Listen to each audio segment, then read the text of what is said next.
Hey, what's up everybody? Ray here. As promised, I wanted to bring you all a cool video today talking about a cool character from the Final Fantasy VII universe. Probably the coolest character in my opinion. He might be the coolest character in my opinion. We're talking about Vincent Valentine and what I think he's going to look like, play like, and be about in Final Fantasy VII Remake Part 2. We're going to cover where I think he's introduced, his mood and tone, story stuff you could do with him, abilities, how they should handle that kind of stuff. Before I get into that, I want to say if you have not subscribed to the channel, please throw a subscribe on the channel. If you dig the stuff, throw a like on the video as well. I really appreciate it. So without further ado, let us get into it. Alright, so everybody knows the deal with Vincent Valentine for the most part. Now, he's a enigmatic, very gothic horror type of character, very Mary Shelley's Frankenstein in a lot of ways with what has happened to him. So you kind of know the backstory on the character. You all know what he's about, what he can do, what he did in the other games. He had his own game, Dirge of Cerberus. But what is he going to look like? How will he be introduced in Final Fantasy VII Remake Part 2? Well, I think he should be introduced exactly where he was introduced in the first game, the Nibelheim Mansion. He should be under the mansion. But here's the thing. I think they should do a story when you get to Nibelheim.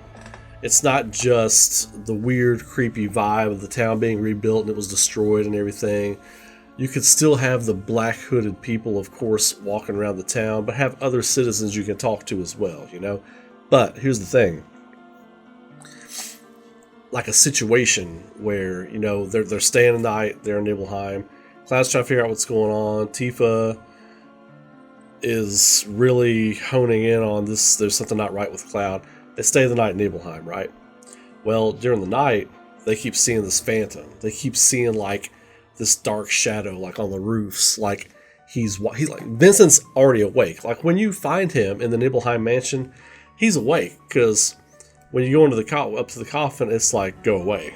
You know, it's not like they wake him up from a slumber. He's been awake. He's just keeping himself away from the world to atone for his sins. You know, that whole kind of almost really emo kind of thing he's got going on, but not totally. He really does feel horrible for what he feels like he allowed to happen. But the different party members start seeing this shadowy figure, right?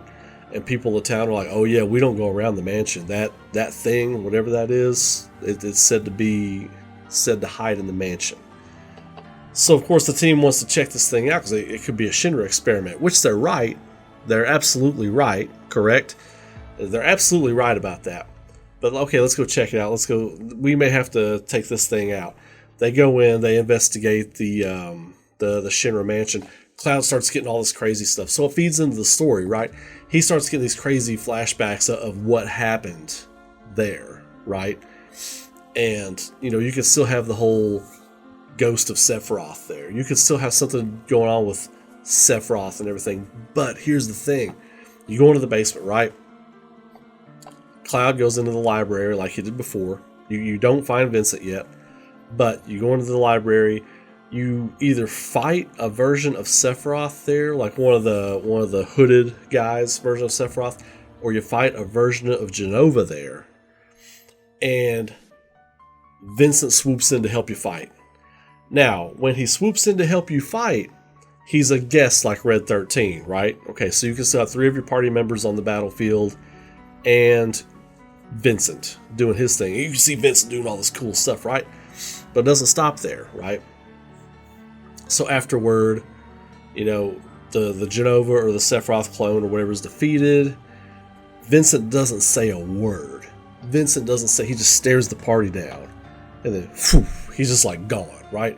And in the battle, you see Vincent teleporting. You see him doing all this crazy gun kata. If you've ever seen Equilibrium, you know the gun katas and stuff that they do in that movie. He's doing all this crazy stuff with his guns, man. You know, his rifle. And he's tearing ass up. He's tearing it up, right? So he doesn't say a word, though. You hear him grunt. You hear some vocal stuff, but he doesn't say a word. He stares the party down after the battle. Phew, he's gone. Right, so then you kind of find his chamber after that. But the chamber is not just the wooden coffin with the stuff. It's like a gothic horror, kind of like almost like a, like some stairs leading up to like this kind of little shrine almost, but it's all destroyed and broken down, like almost like a former lab, but like with some really nice architecture in there, and it's just all destroyed. He's kind of like at the top of the stairs, kind of sitting on the stairs waiting for the party to come in. That is how you introduce Vincent Valentine, right? So the whole Nibelheim thing could be introduction of Vincent Valentine. Now, the mood and tone for him should be very, very gothic horror. I mean, very gothic horror. Really go in heavy on that. I think they will. I think they will, because they really went heavy with the horror in the first Final Fantasy VII Remake game, especially with the Genova stuff. And I think Vincent will know Cloud. I think he will recognize Cloud, because Vincent was experimented on for many, many, many, many years, right? He was around before Sephiroth was born, before he was physically born. He was experimented on a lot for many, couple decades. I mean, for a long time. So I think he will have seen Cloud. I think he will have seen Genesis, Zack, all these other characters, because the whole time he was being experimented on, right? He was locked up. He would have seen those people passing through. I think he knows about Sephiroth. He knows about Genesis, Zack, Cloud, what's going on with the Genova experiments. I think he knows about all of it, because Vincent would have been locked up underneath the lab, unless he was in a different lab in a different part of the world. But when all the stuff happened with Nibelheim and the burning of Nibelheim and Sephiroth going mad and his descent into chaos, theoretically, Vincent was there in the mansion, right? He was in the lab underneath the mansion. So, with that being said, Vincent's no longer a bonus character. He should have a much, much, much bigger role to play in the actual narrative of the story.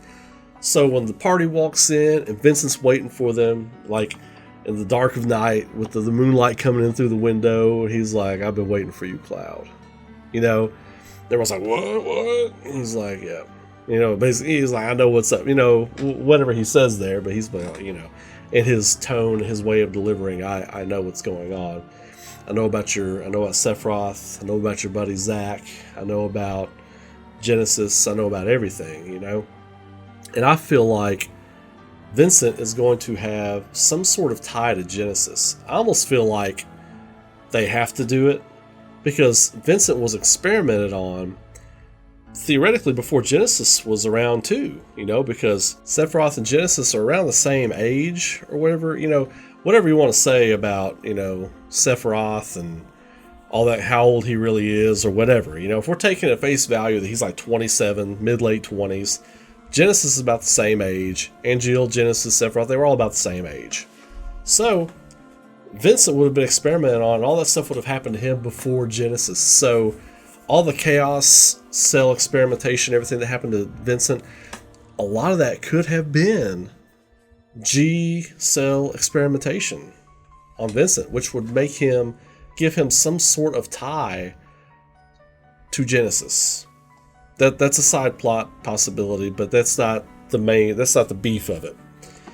I believe he will be a character he will be the character that sheds light on what exactly Sephiroth and Genesis are, as well as help the team understand all the dirty stuff that Shinra's really been up to. Like, he is living proof of what they've been up to. He will be the one to tell them exactly what is going on, and not the battle for the planet stuff, not that. Everything, all of Shinra's dirty little secrets, Vincent's going to be the one to tell them exactly what Shinra's plan is and what they're trying to do. Vincent's going to be the one to tell the team that. I think that will be his big role in this. And don't forget, his beef is with Hojo. It's his beef with Hojo as he's trying to atone for what he feels like are his sins pertaining to Lucretia, and his hand in allowing Sephiroth to even be created in the first place. Don't forget, it was Lucretia who was the physical mother for Sephiroth. She gave birth to Sephiroth. Lucretia and Hojo is responsible for Vincent, so yeah, all that. Once you have access to Vincent, right? So now we're kind of getting some cool gameplay stuff.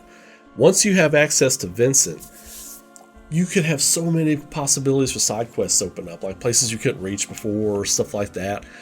You could have side quests to hunt down and eliminate, and this is mainly dungeon crawls, but finding all of Shinra's shady little labs all over the world, Vincent can know where they are. He could know how to find them and go in and shut them down, like bonus boss battles, bonus equipment, or whatever, all the little dirty secrets, he can know where they are, and some of your side quests could be just finding those places and shutting them down. Now, I know it's just random dungeon crawls, I know that, but I'm into that kind of thing. I am. It gives more to chew on. If you don't want to rush into the rest of the story at that point, you can go do some of these things. I think that's one cool thing about having Vincent on board. So let's talk about Vincent's abilities in Final Fantasy VII Remake Part 2. What kind of some of the stuff he could do. You gotta do something creative with those limit breaks. His limit breaks look cool in the original game. He turns into monsters and stuff, but you lose control of him and it kind of does whatever. I don't want that in this game, and I don't think that's what we're going to get. He's only going to have a couple limit breaks probably, because that seems to be, they're kind of, no pun intended, they're kind of limiting the limit breaks and all that kind of stuff. But do a couple cool creature transformations, like some really wicked looking creature transformations, some really horrific gargoyle-esque kind of stuff, and have movesets for those different abilities on his limits. Movesets you control, that you can strategically control, like he needs to be way more powerful. Like, okay, so maybe he can't access magic, he can't access and do the things that he usually does, but you should be able to control like what he does, his limits and his moves and stuff like that. Make him super powerful. Make him so powerful. And make it to where you can upgrade like his abilities in those monster forms. Like, have like a separate subset of things you can upgrade or whatever. We don't know how upgrades and stuff, and even materia, what's carrying over to the next game, we don't know how any of that's working in game 2. They could overhaul the whole thing, which I thought the combat system in Remake was fantastic. I love the combat in Remake because you can play it so many different ways. I loved that.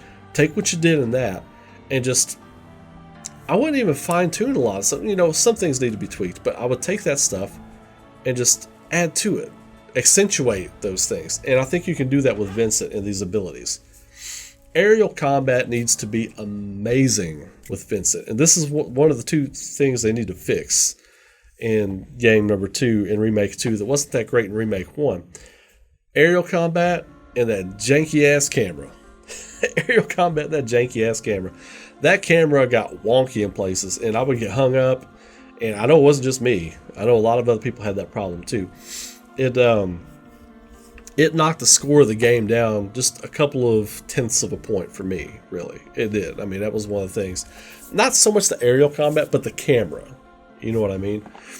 The aerial combat, I didn't care about in the first game, because honestly, you don't have a lot of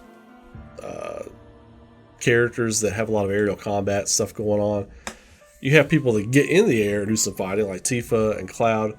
But when I think of aerial combat, I think of Vincent and I think of Yuffie. Because, that they can do a lot. In Advent Children, they did a lot in the air or whatever. So they need to fix those two things. I think having a teleportation type of gameplay aspect for Vincent would be dope. Kind of like Noctis in Final Fantasy 15. Of course, he uses a gun or whatever, and he doesn't use a sword. But, the teleportation thing, I think would work awesome for Vincent. Awesome for Vincent. And if you had like gimmicky boss fights or whatever, where you had to get behind like a boss, and you had two of your characters like, taking out some tentacles on the boss or some big claw crab thing, pincers, and you got to get behind them.